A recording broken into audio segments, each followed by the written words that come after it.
Hi, this is Perry Marshall. I'm here with Richard Koch, and we are talking about Richard's history as a, from working stiff to consultant to private equity investor to fractional billionaire. It's actually a very interesting story, and I think Richard has dodged a lot of bullets that most people end up getting hit with. And I wouldn't say it happened by accident. I think there's a thought process and there's a strategy. So, Richard, I just was hoping you could take me back to right when you got out of college and had to decide what you're going to start doing.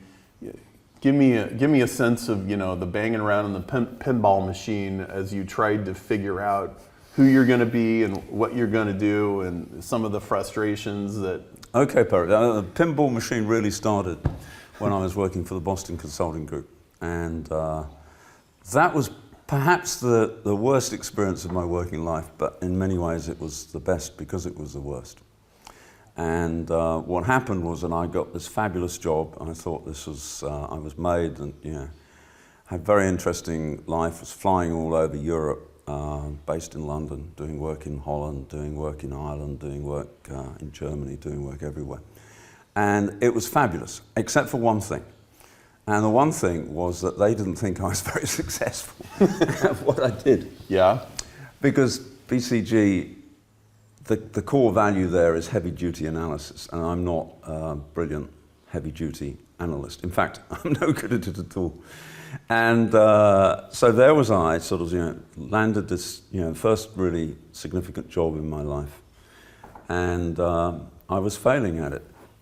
And so I did what many people would do in that circumstance, but which I always tell people not to do now, which is I redoubled my efforts. I started working 70, 80 hours a week. I started neglecting my friends. My personal relationship with my partner suffered quite badly, and the worst thing was the work didn't get any better. So there I was, really working incredibly hard and being unsuccessful. And the worst thing for me was the lack of success, because that was what I wanted to do. I wanted to make a lot of money. I wanted to have an interesting life, and so on, as we all do. So what did I do about that? Well, eventually, just before I reckoned that they were going to fire me, I decided that I had to go and get a job with another firm. And fortunately, I worked out that there was another firm in the same kind of business which was growing incredibly fast. I mean, BCG itself was growing perhaps at 20% a year. But Bain & Company, which was an offshoot from Boston Consulting Group in Boston, was growing at 40% a year. So every year, for every 100 people in the firm, there were 40 new people. So it was a pretty amazing situation. And lo and behold, they didn't want heavy duty analysis. They had a different model for the same stuff, which was to concentrate on increasing the value of the clients on the stock market. And that was a situation that I adapted to very well. Within 18 months, I'd become, to everyone's astonishment, including my own, a partner of this firm. And that really changed my life. 3 years later, two other colleagues and myself started our own consulting firm, because I'd worked out that the only way to make real money was through ownership rather than just being a highly paid employee. And so we started LEK, and that became, a big international firm. We started with 3 of us. Within 6 years, it was 350 professionals in London. We had offices we opened an office back in Boston. We opened offices in Australia, in Sweden, in France, and it was absolutely great. But then I decided, stop. I decided by this stage I'd worked 15 or 16 years as a strategy consultant, and that was just long enough. And so I said, stop, I want to go and do something different. So before we get to that, this thing where you said, hey, wait a minute, I just redoubled my efforts, it didn't work. I think most people just keep trying and trying and trying and trying and trying. Somehow you had the awareness to realize that that's not what you do. Well, the awareness was certainly helped by the prospect of being fired, I must say. But Imagine that. it is also true. I mean, you and I know that, you know, one of the things that is very useful in life is the 80-20 principle. And since I was 19, I'd sort of come across Vilfredo Pareto and the principle. And I always knew that there was a way of doing things such that you put in less effort and you got more result. So I knew that. But actually, I didn't know that, in a sense, you know, because the natural reflex action, which you describe, is so powerful and it's so pervasive and it's all in our culture, you know. Anyone that's ambitious is brought up to work hard, to believe in the Protestant ethic, to believe that they really do need to spend, you know, be very intense about their career and spend a lot of time doing it. And I think that's rubbish. I really think that's rubbish. But it's easy for me to say that now because I've come out the other side. Yeah. At the time, you know, I had certainly felt, you know, if I was going to get on top of things, I had to work more intensely and so on and so forth. So the deliverance came really from external forces, from the market in a sense, not from the ideas, even though the ideas are terribly important. But I always say to people now, you know, for God's sake, if you're in a job and you're not enjoying your job, and you're not, you know, other people, your bosses don't think you're good, you know, if at first you don't succeed, quit, because there is a job for you. There is a job for you which you will love. And actually, I loved the job at Bain & Company. It was a completely different kind of firm. And I was, you know, I was suited to that particular culture. I wasn't suited to the BCG culture. In a business which, you know, to the outside looks ostensibly very, very much the same. So, you know, one of my things is the STAR principle, the idea that, you know, a business to be really, really successful has got to be, firstly, in a very high growth market. And secondly, it's got to be the market leader in that market. Well, the market growth is something maybe which you can create yourself if it's a very, very small micro segment. But you know, it's absolutely essential. And the dynamics in a firm which is growing at 30% a year or 40% a year, or in LK we doubled in size. We increased by 100% each year for 6 years, which is, you know, I mean, it's absolutely staggering what that does. What that does is open up the development of people because the opportunity is there, there's a vacuum. And people, you know, nature abhors a vacuum and people, you know, just manage to flourish in that kind of situation. It is a completely different dynamic from a firm that is doing exactly the same thing in exactly the same place with exactly the same kind of people, but just not growing. You know, growth is the answer. You know, we are meant to develop, you know, and one way to develop is to change jobs. But another way to develop is just to be in a situation where there's a very, very high growth rate. And growth is rare, but it is possible. You know, even in a recession, even in a depression, there are some firms that are growing at 20%, 30%, 100% a year. There was one firm that I invested in called Betfair, which just shortly after I invested in, it was growing at 50% a month. And that is just amazing. I mean, it didn't have to hire, you know, 50% more people a month because it was an internet business and therefore, you know, it had huge operating leverage. But nevertheless, you know, that is just a wholly different ball game. It's just fantastic. And yet, when I say to people things like, well, why don't you work in a fast growth company? They look at me as though I'm crazy, I'm nuts, you know. They say, well, you know,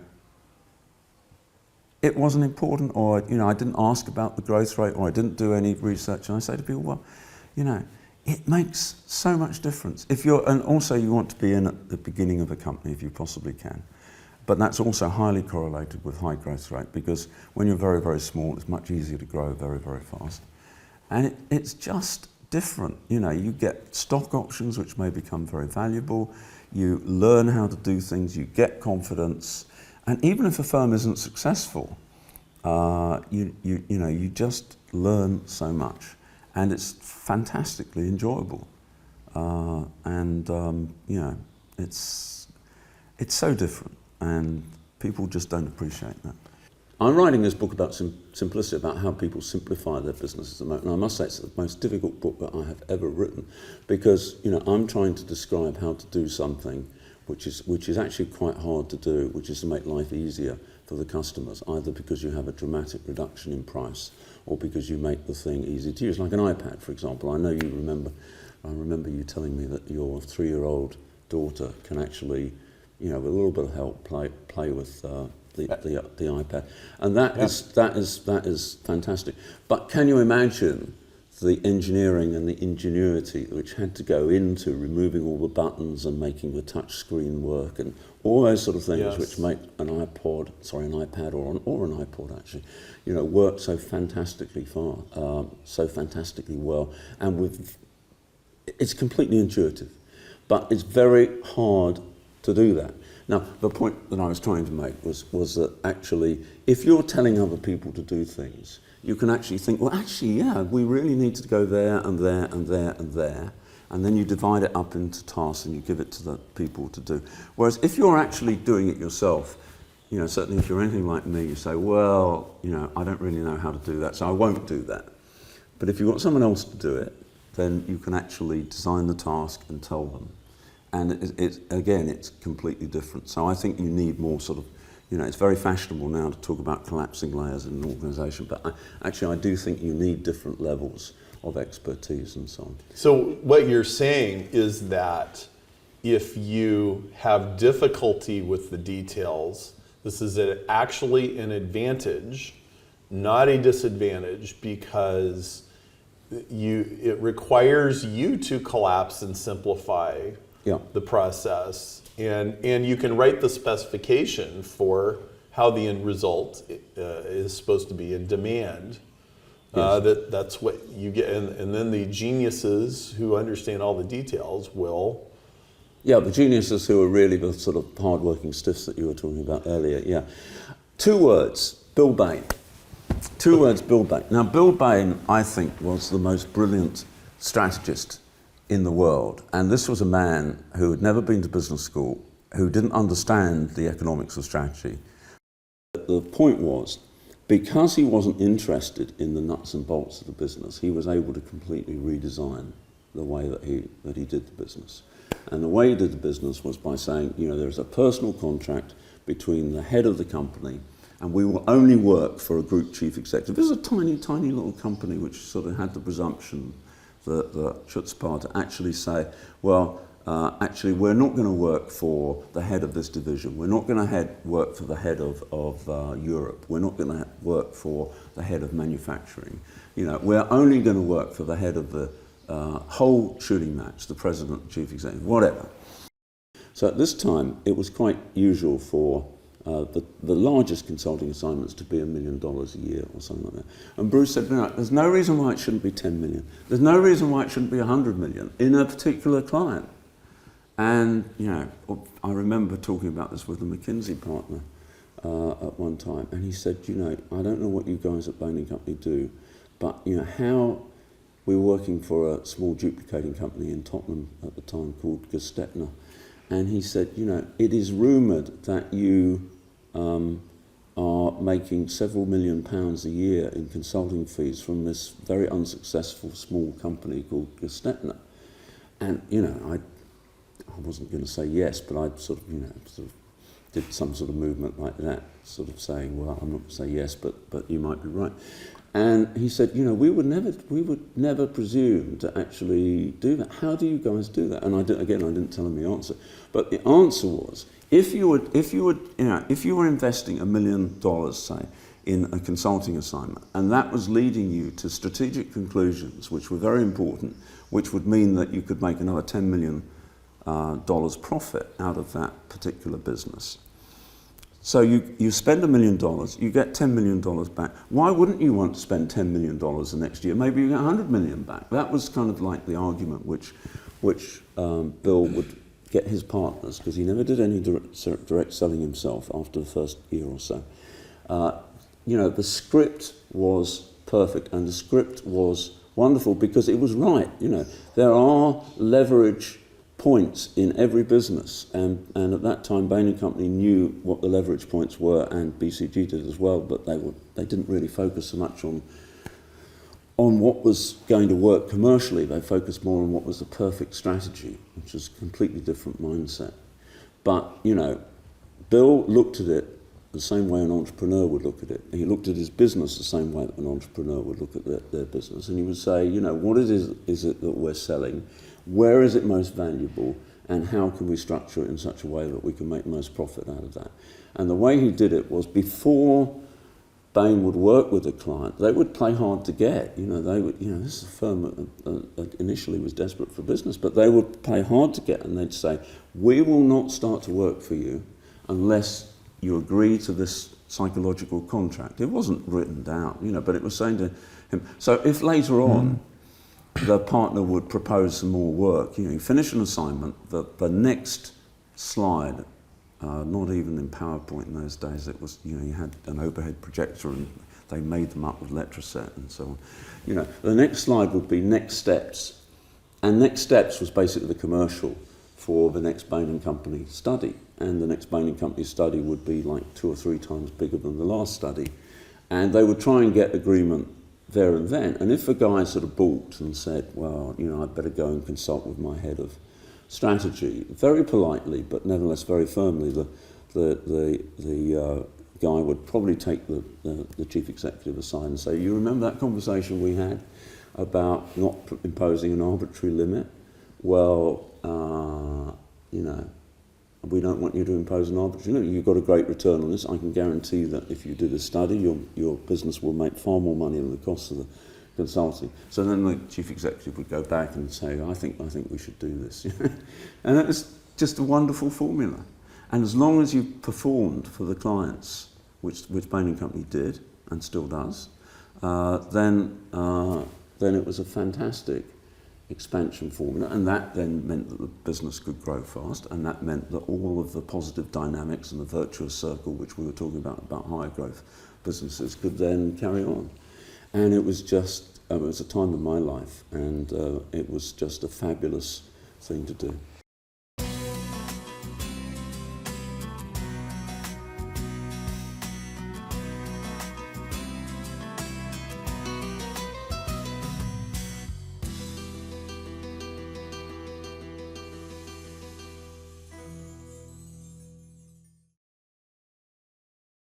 So Richard, it seems like your experience in these growth businesses for 16 years programmed you with an expectation that most other people don't bring to their investments, to their startups, to however even they manage a company, which set you up for being very successful later on, even when the actual nature of your work changed. Is that fair? I think that's right. I mean, after I decided that I didn't want to be a consultant anymore because it was too much like hard work, I never got myself into the position that Bill Bain was in. I started to invest in small companies, which I hope would become big companies. And actually, if you think about it, it's perfectly obvious, isn't it? The only way that a company can increase in value very fast is by growing very fast. And by growing very fast for an extended period of time, not just for 2 years or 3 years or 4 years, but for 5 years, 10 years, 20 years. You know, think about McDonald's, think about Coca-Cola. Coca-Cola's grown at 10% a year for the last 100 years. Even in the Great Depression, in the 1930s, it grew very, very fast. So what I decided to do was to find some companies that were, it didn't matter if they were very small and insignificant, they were doing something different, and they had their own little niche where they were the market leader, and they could grow at 30% or in some cases 300%, 500% a year, and carry on doing that for 5 years or 10 years, and hey, you've got a very valuable business.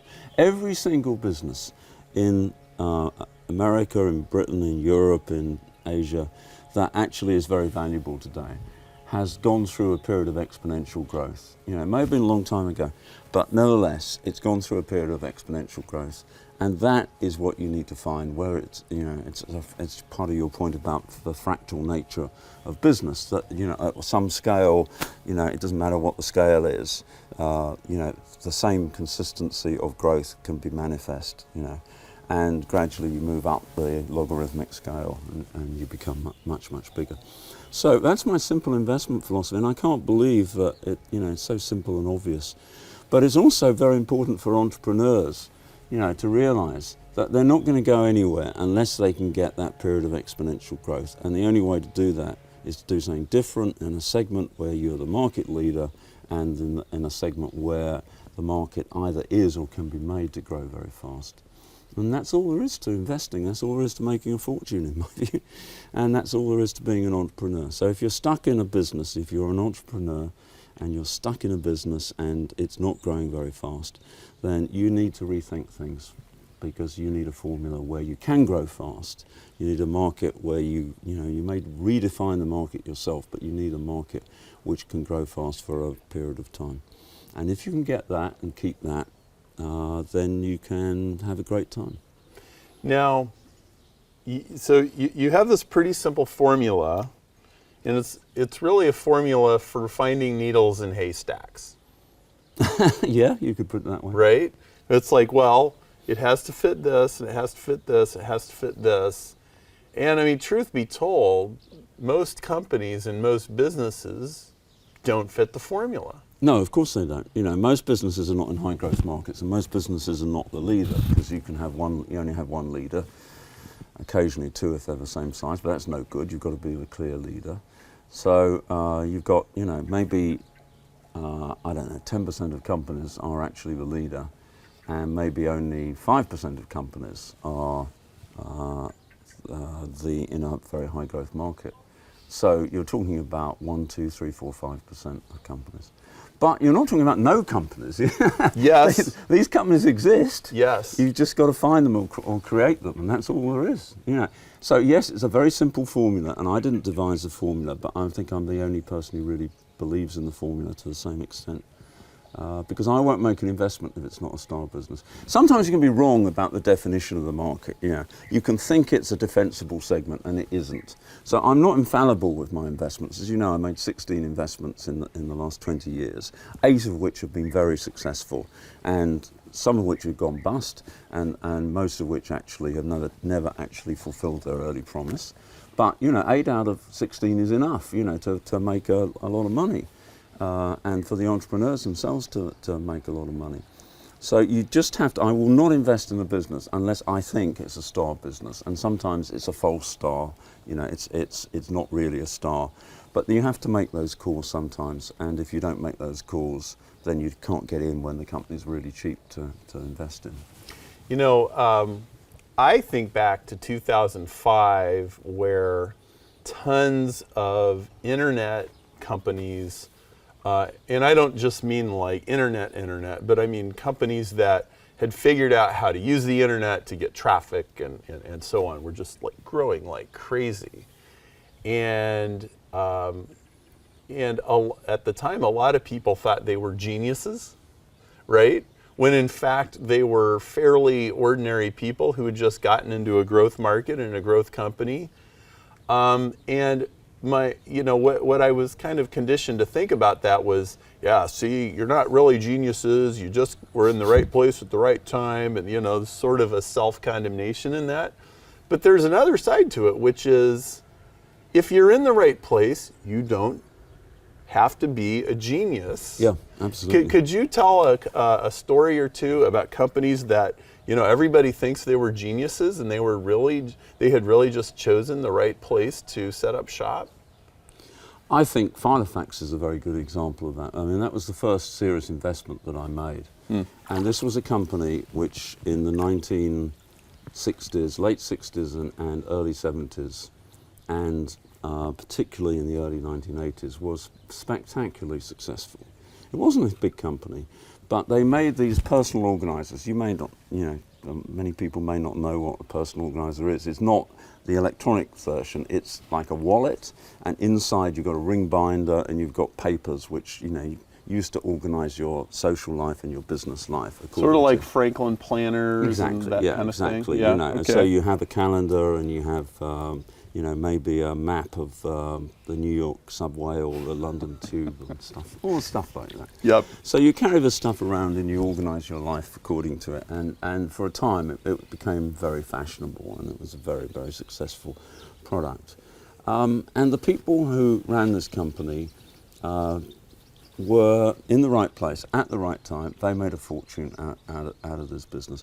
But then, you know, the wheels began to fall off after 1987, which was when there was a stock market crash in the middle of the big bull market. And the management got it completely wrong. What they thought was that the yuppie had died. So their view was that actually the big problem was that you know, there weren't any rich professionals anymore. And I remember sitting on the roof of a house in Brighton in the sun, because you know, I like the sun, and reading about this. And it was pretty much an open invitation from a guy called David Koch, who was the chairman and chief executive of the company at the time, executive chairman, to come and rescue his company. So I actually then walked down the street to the lanes, the sort of, you know, very trendy little area in Brighton where you've got all these, you know, nice, cute boutiques and shops and so on. And I went into shops which were selling Filofaxes. And I talked to the shop assistant and I said, you know, I'm looking for a personal organiser. You know, there's this Filofax here, but what are all these other things? Because they had, you know, one section of Filofaxes and they had 3 sections of other personal organisers. And he said, well, you can buy a Filofax if you want. You know, they're very trendy, they're very nice, but it's 2.5 times the price of this thing, which is called a microfile, and the microfile basically does the same thing. And I said to him, okay, let me have a look at the microphone. He said, yeah, it's got the same content, it's got the same tube map, it's got all that sort of stuff. You know, I said, how can it possibly be 2.5 times cheaper? And he said, well, I don't really know. It's not leather. You know, I won't pretend that the cover is leather, but you can see it's a nice cover. You know, it will last just as well. And probably doesn't get spots on like leather gets spots on, and so on and so forth. And actually, the problem that Filofax had wasn't that the market had disappeared. The problem that Filofax had was that it had been a star business. And in fact, the market was still growing at more than 10% a year, so the market growth qualified. But that a competitor had come in and was challenging Filofax for the market leadership position. So I thought about this for a bit, and then I talked to some of my friends and colleagues and said to them, well, there's no reason, if microfile is not yet as big as Filofax, why Filofax can't beat them off, you know. All it needs is a lower price. You know, they've come in and they've reduced the price by more than half. But why can't Filofax do what they're doing? You know, not provide leather, you know, provide the product a lot cheaper. And so we sort of worked it out, and I talked to the people running Filofax and the rest. Yeah, they did all sorts of silly things, like they had their own, you know, they had their own warehouses when they didn't need them. They could buy that from a third-party supplier much better. You know, they did their own creation of the holes. You know, and you know, quite frankly, you know, someone else could do that a lot cheaper for them.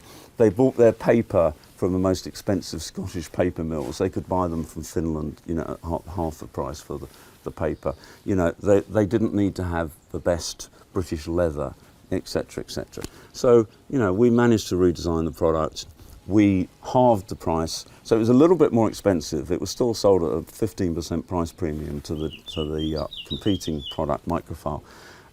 And then, which was important for the image of, you know, because the image still existed for Filofax. People weren't prepared to pay 2.5 times more, but they were prepared to pay 15% more, which we did from a little bit of research, talking to retailers.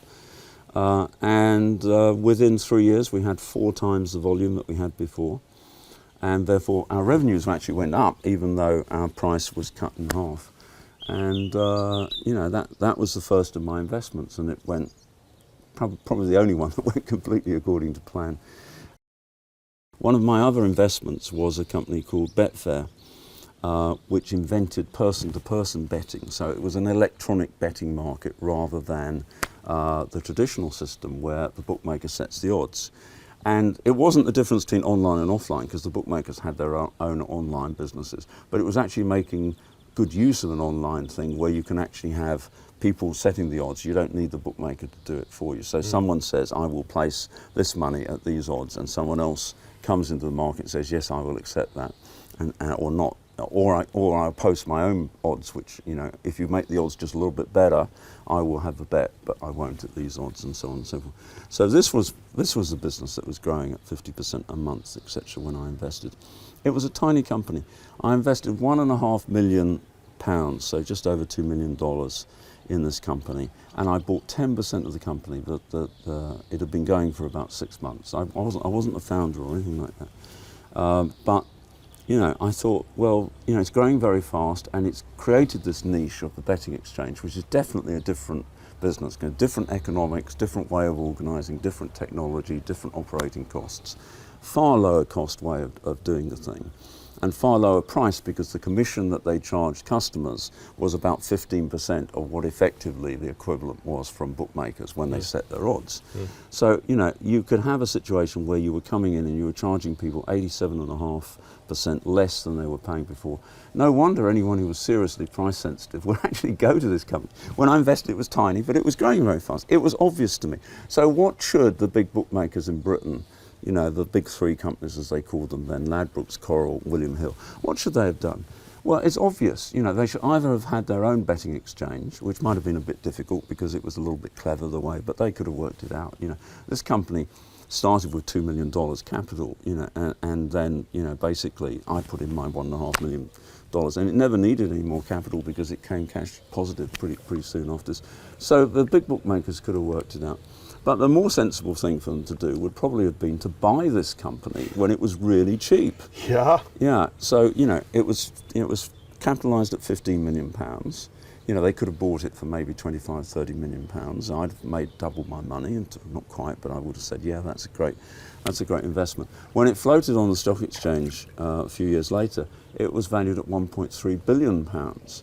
So, you know, it had gone up 100 times. You know, it was just an incredible investment. It's my most successful investment to date. I wasn't the entrepreneur. I didn't invent the system. I just looked for a star business. You know, how difficult is that? Now, how did you find it? A friend brought it to me. A friend said, maybe I shouldn't admit this, but I actually like gambling. So this friend brought me, he said, hey, have you come across this company? And I said, no, I've not heard about it. So I sort of went online and looked at it and said, hey, that's a pretty neat company. And he said, well, I'm an investor. He was an investor in the very first round. And he said, we're trying to raise some more money. We've run out of money.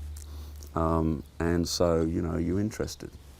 And they hawked it around the professional venture capitalists in London, you know, the big US firms, the big European firms, and all the rest of it. And all of them turned it down. You know why they turned it down, Perry? No. They turned it down because it was managed by a bunch of kids.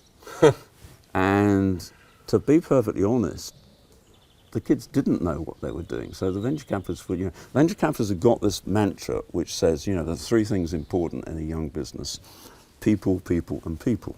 And so these people weren't professionals. None of them had run a firm before. None of them had even been in the gambling business before.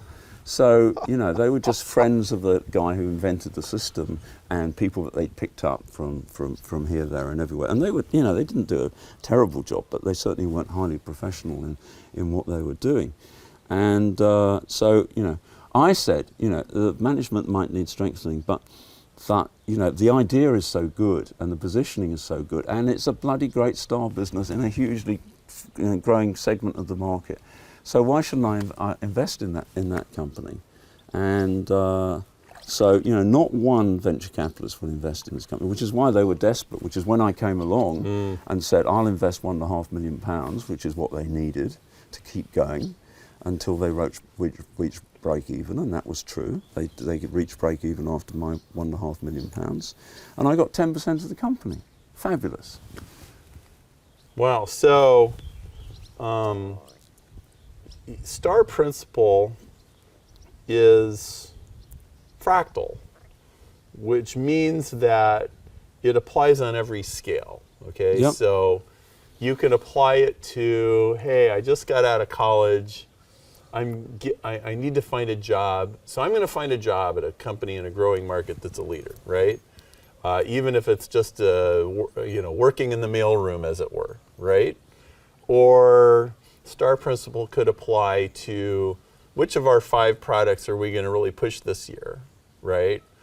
Or which of our 5 product opportunities are we going to make a new product in, right? And it could be STAR principle is you're an entrepreneur and what kind of business that you should go into and use your sweat equity.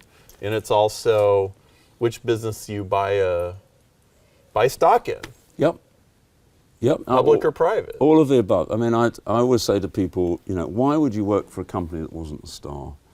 Because you'll get greater opportunities, you'll get, maybe good bonuses, you might get stock options in the company. Mm-hmm. There's a good chance it will be very successful. There's a chance it will not be around in 3 or 4 years' time, but what the hell, you get another job, you find another STAR business. Right. But usually, the ones that I've come across, they usually work out. And so why wouldn't you do that? Imagine you had been one of the first 10 people in Microsoft or one of the first 10 people in Google. Probably not working in the mailroom, but not necessarily someone who was totally brilliant and the rest of it. You'd be a billionaire by now. Yeah. Yeah. Why not do it? And it's not like you're doing it and it's really not an enjoyable experience because working in a high growth company is an enjoyable experience. You might work very, very hard, it's true, but nevertheless you'll enjoy it because you'll be fulfilling your own potential. And all this stuff that the self-help movement says is basically right. I mean, it sounds very trite, but it's right. People do want to develop and they do want to learn and they do want to have new experiences and they do want to discover that they can do things that nobody thought they could do before because they never tried them before. And okay, they might try some things and find they can't do it, but then they can find something else which they can. And in a very high growth business, you can get that experience. So yes, it's great for them. Yes, I cannot understand if you're an entrepreneur why you would persist with a business that's not a STAR business. If you understand the concept, which is not very difficult, and it's not just 2 criteria, a number of things which tell you whether or not you've got a STAR business. You've invented a way of testing for it, I think. You can do it in a minute, or 5 minutes anyway. So if you discover that your business isn't a STAR business, then the question is, can you make it a STAR business by changing it? So then you've got, very easy 2 dimensions to think about.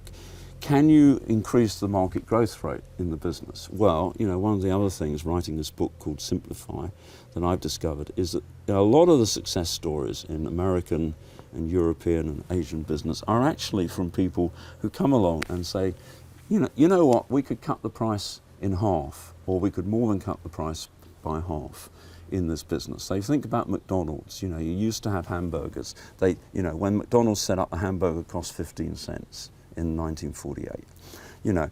The coffee shop was selling them for 30 or 40 cents. So what do? Well, you find a way of automating the process and you get the customers to line up instead of having waitresses, and you don't offer hundreds of items on the menu, you offer 9 items on the menu. Mm-hmm. And hey, with developing a formula and actually systematizing it in a way that Ray Kroc did, then you find other people who will help you. So you get some help from the customers because they clear away their own trash, they line up for the food and so on and so forth, and they accept the fact that they can't order a milkshake. They've got to have a hamburger and 1 or 2 of root beer you could have, or Coke or something like that. So you basically then franchise the business, then you take it international, which everyone said you can't do, but which I think Americans in particular are very good at inventing what I call universal products, which is something which, against the odds, who would have thought the French would like McDonald's? But they do. A certain sort of French person, and it's kind of, it's where you take the kids, and so you create a very simple business. You more than halve the price. IKEA in furniture is another example. How did they do that initially? Because the guy who founded it, Ingvar. Sorry, I've forgotten the guy's name. We'll come back to that. But the guy who invented it was trying to move a table around, and he put the table in the trunk of his car, and he couldn't shut the lid. So one of his friends said, well, why don't you saw off the legs and then put them back on again? And that was how the whole idea of self-assembly furniture thing. So again, there's this theme that you get the customers to do some of the work. So instead of having a salesman in the store, you get the customer to, walk through the store. Instead of having a salesman, you have placards and you have a catalogue that they can follow, and they buy the stuff and they take it to the checkout and they take it to the car and they drive it home, which was completely unlike the traditional furniture business, where you have small manufacturers making stuff at really high cost, you have small retailers with expensive salesmen, then you have a distribution network which you buy in from third-party suppliers who are not particularly suited at moving furniture. And all that the founder of IKEA did was just design a system where you could more than halve the price. And furniture is not a high-growth business, but IKEA created a segment, the self-assembly segment, with its giant stores. It doesn't own its manufacturers, but it designs the furniture and it gives the contracts for the manufacturer. So it has to all look like Swedish stuff, whether it's made in Germany or wherever. It could be made in China, but it's got to look like Swedish stuff, Swedish style, and to a very high specification, but cheap. And then you put it in these giant stores. You provide a huge car park. On holidays, you provide, clowns and magicians who are very cheap. You just create a different business system, and the way to do that is to think, well, is there any way that we could cut the price to less than half of what the price is today? And if you can, then you'd create that system. And then a market which was previously growing at 2% a year, suddenly this segment of the market grew at 20% a year for 30 years. If you do that, you become a billionaire.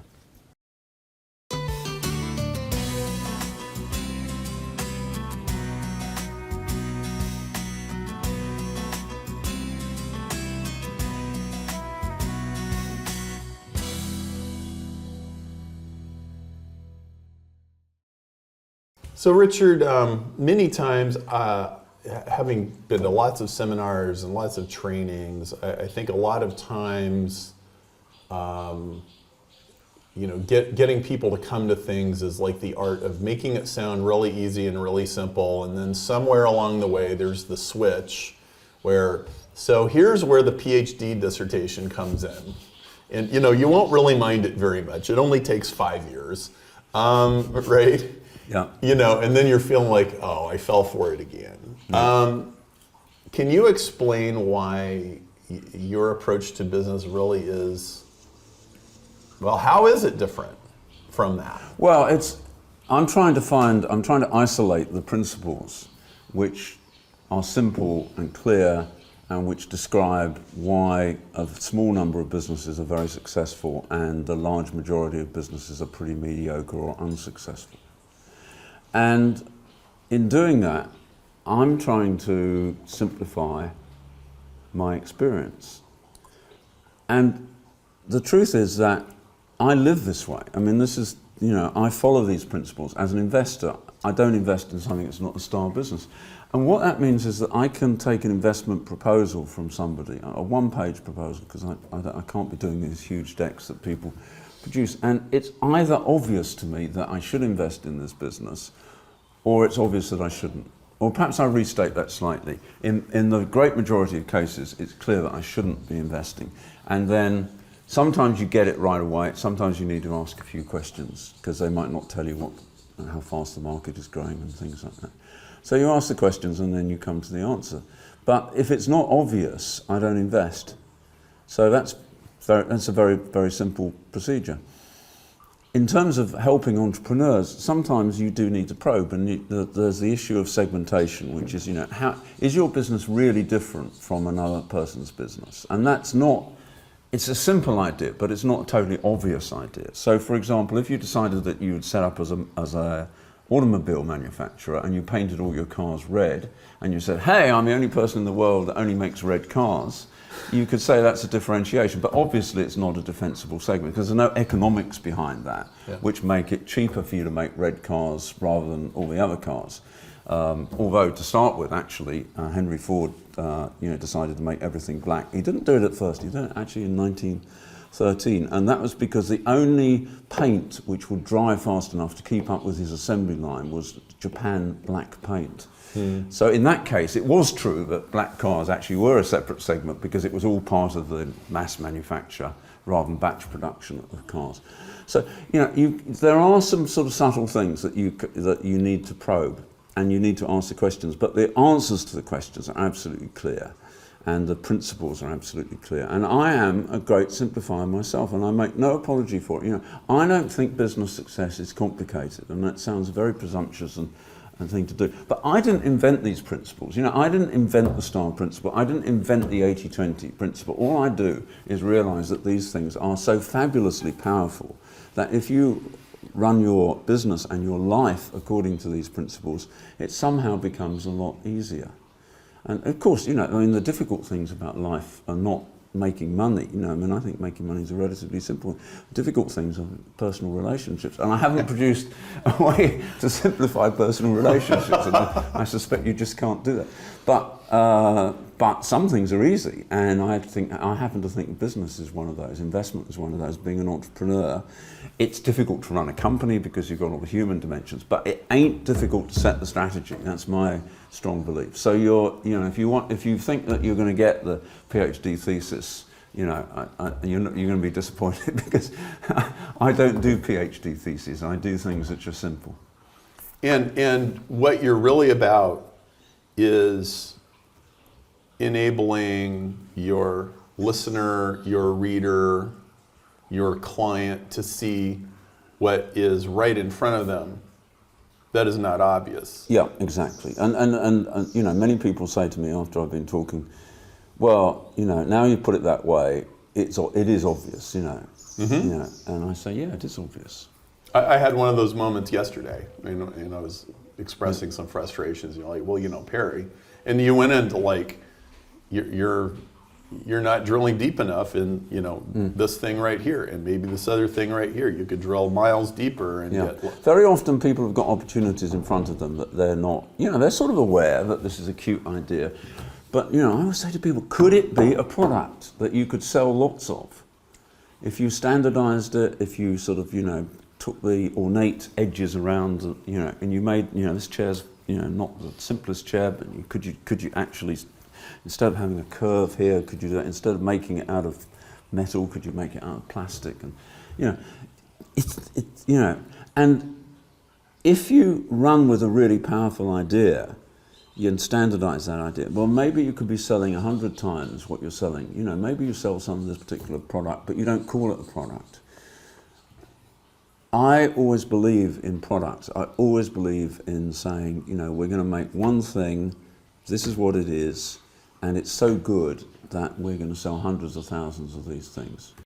And that's what I'm trying, you know, that's what I try and get. And I suspect that in the seminar that we're going to have in September, there'll be, at the end of September, there'll be lots of people's businesses there, and they will come away from that. I hope they'll come away from that and say, well, actually, we had all the raw materials for success beforehand, but what we didn't do was realize that some things were much more important than others, and some things needed to be made into a product.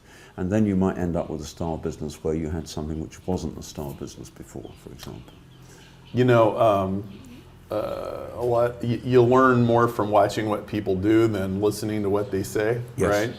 So, I'm here in Spain with you. Last winter I was in Portugal, and Richard has a routine and a set of rules, and it's okay from 8:30 to 9:30 or thereabouts. That's work time.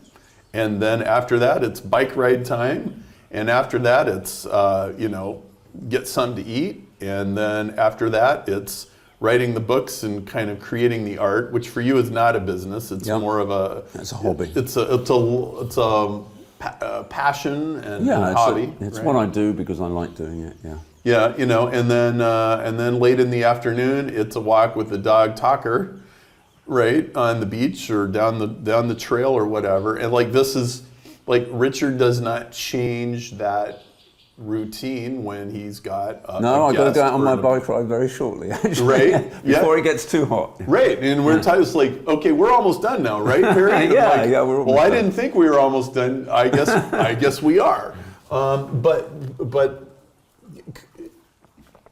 Richard really does work an hour a day. Like, this is not a joke. Could you elaborate on that just a little bit? How did you get, you know, you have these rules, and the rules actually make more money show up. Yeah, I mean, the rules are, the first set of rules are the rules like the STAR principle, etc., which say that looking and finding investments is not difficult because you've got a template and you're working to the template, etc. So what I do, where I make my money is my investments. And that's great because I don't have to run the companies, I don't have to have the crises, I don't need to know the details, and the people who are running the companies that I invest in, I generally have quite a large stake in those companies, so it might typically be 40%, sometimes it's 90%, sometimes it's 10%, but that's usually when the stake is very valuable. And I work completely on an exception basis. I generally don't contact the people who are running my companies. They contact me when they need to talk about something, and generally they don't need to talk about something. Occasionally they will come and visit me, and since I don't like going to where the companies are, they come and see me, and they might do that once a year or twice a year or maybe once every 4 years. It depends from company to company. Yes. And I obviously I look at the numbers occasionally. So between I get up about 7:30 in the morning. I sort of potter around. I answer a few emails and stuff like that. And then from 8:30 to 9:30, that's my business time. So if there are any business emails that have accumulated the previous day, I don't answer them right away unless I particularly want to. I would, in that period of between 8:30 and 9:30, I'll do that. I don't use the telephone very much because I find telephone intrudes and I don't want people calling me, and actually arranging telephone calls is often, particularly in different time zones, is often more work than actually having a bloody call in the first place. So I operate very much with email because that's asynchronous. You can do it at different time whenever suits you. And I only invest with people that I know or have got to know because then there's no ambiguity and there's a degree of trust and so on and so forth. So I have all these rules. There only is one person in the firm that I trust, but they need to be obviously usually running the company, or in a senior position in the company, and they let me know anything that's important. And then quite often I need to make an investment decision. Well, last week I needed to make an investment decision, and I decided to put $4 million into a particular company. The week before, it was 17.5 million euros into a company, and that generally takes me about half an hour. So I get a one-page statement. In this case, I probably do have a phone call with the person, and I think if it's an existing investment, is it going according to plan? Is it a star business? Is it still growing very fast?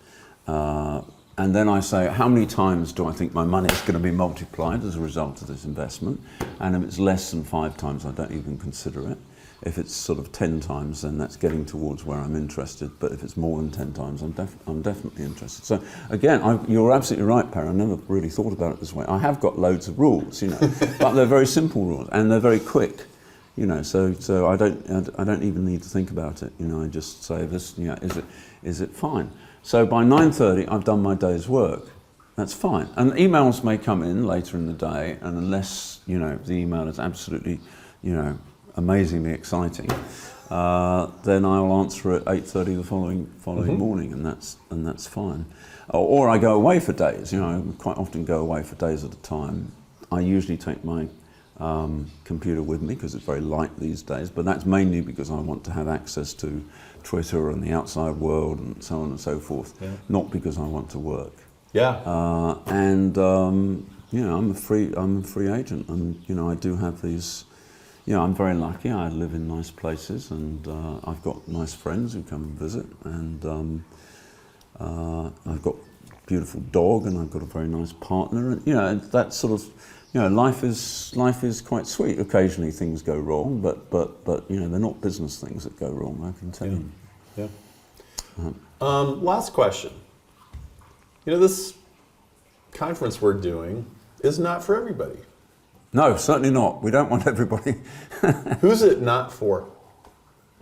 It's not for people who actually want to work 80 hours a week or 60 hours a week.